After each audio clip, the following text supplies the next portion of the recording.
Hi guys. ඉතින් කොහොමද ඔයාලට? හැමෝම සතුටින් පරිස්සමින් ඉන්නව නේද? ඉතින් මම ලෑස්ති වෙන්නේ මගේ ඩිප්ලෝමා සෙරමනි එකට යන්න. ඩිප්ලෝමා සෙරමනි එක තිබ්බේ දෙසැම්බර් 20 වෙනිදා කොළඹ කැම්පස් එකේම තමයි. මේ අවුරුද්දේ ඩිප්ලෝමාධාරීන් 1273 දෙනෙක්ට ඩිප්ලෝමා අවර්ඩ්ස් ලබා දුන්නා. ඉතින් ළමයි ප්‍රමාණය ගොඩක් වැඩි නිසා යුනිවර්සිටි එකෙන් සෙෂන්ස් 3කට කඩලා තමයි අපේ ඩිප්ලෝමා සෙරමනි එක තිබ්බේ. මාව වැටුනේ 3 වෙනි සෙෂන් එකට.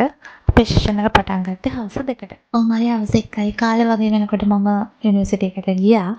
මේ ඉන්නේ අපේ තාත්තා. අම්මගේ තාත්තගෙනුයි එක්කෙනාට තමයි මේ පාර හෝල් එකට යන්න පුළුවන් වුණේ. ඉතින් මේ පාර අපේ අම්මා තමයි ආවේ.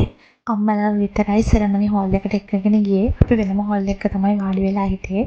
කොහොම හරි ඉතින් උත්සවය පටන් ගන්නකම් යුනිවර්සිටි එක ගැන අපේ ඩිග්‍රී එක ගැන මේ හැමදේම ගැන පොඩි විස්තරාත්මක කෙටි වීඩියෝ පටයක් පෙන්නවා. මේ උපකුලපතිතුමාගේ කතාව.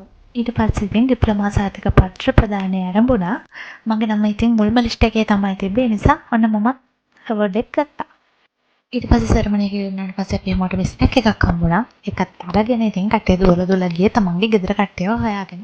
හැමෝම ඉතින් හරිම සතුටින් තමන්ගේ අම්මලා තාත්තලා එක්ක යාළුවෝ එක්ක ආදරේ කරන අයත් එක්ක ඒ දවස ගත කරා. මගේ අම්මයි තාත්තයි මගේ හොඳම යාළුවෝ දෙන්නෙකුයි මම වෙනුවෙන් ඉතින් එදා ඔන්න කැම්පස් එකට ආවා. මේ දම්පාට මල් පොකුර හම්බුනේ මට මගේ බෝයිෆ්‍රෙන්ඩ්ගෙන්. එයාට එදා ගොඩක් බිස්ම විසීම දවසක් නිසා එන්න බැරි වුණා. ඒ නිසා ඉතින් මගේ යාළුවෙක් අතේ ගෙවලා තිබ්බා. ඒ වගේම තමයි මගේ අම්මත් මල් පොකුරක් ගෙනත් තිබ්බා. ඉතින් මේ වගේ සතුටුදායක දවසක මල් පොකුරක් හම්බ වෙනවා කියන්නෙම සතුට දෙගුණ කරන වැඩක්. ඊට පස්සේ ඉතින් අපි කට්ටියම එකතු වෙලා කැම්පස් එකේ ඇවිත්දා ලස්සන ෆොටෝස් ගත්තා. ඉතින් ඩිප්ලෝමා එකක්ද උපාධියක්ද මොකක්ද කියන එක නෙවෙයි වැදගත්. ඇත්තටම ජයග්‍රහණේ කොච්චර ලොකුද පොඩිද කියන එක නෙවෙයි වැදගත්. අපි ඒ ජයග්‍රහණ වෙනුවෙන් කොච්චරක් කැපකිරීම කරනවද ඒක අනිවාර්යෙන් සමරන්න ඕන. ඉතින් මේ දවසත් ජීවිතේ කවදාවත් අමතක නොවන මම මේ අවුරුද්දේ කරගත්ත ලොකුම අචීව්මන්ට් එක තමයි මේක. දරුවෙක්ට දෙමව්පියෙක්ට දෙන්න පුළුවන් ලොකුම තෑග්ග තමයි ඒගොල්ලන්ව සතුටින් තියෙන එක. ඉතින් මම අද දවසේ දැක්කා මගේ අම්මයි තාත්තයි කොච්චර මං හින්දා සතුටු වුණාද කියලා. ඒක අපිටත් හිතා ගන්න බැරි තරම් සතුටක්.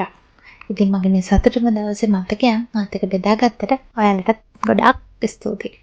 එහෙනම් ආයෙ දවසක ඉක්මනින්ම අපි හම්බ වෙමු. එතකන් මගේ channel එකත් subscribe කරන්න යන්න. Thank you. Bye.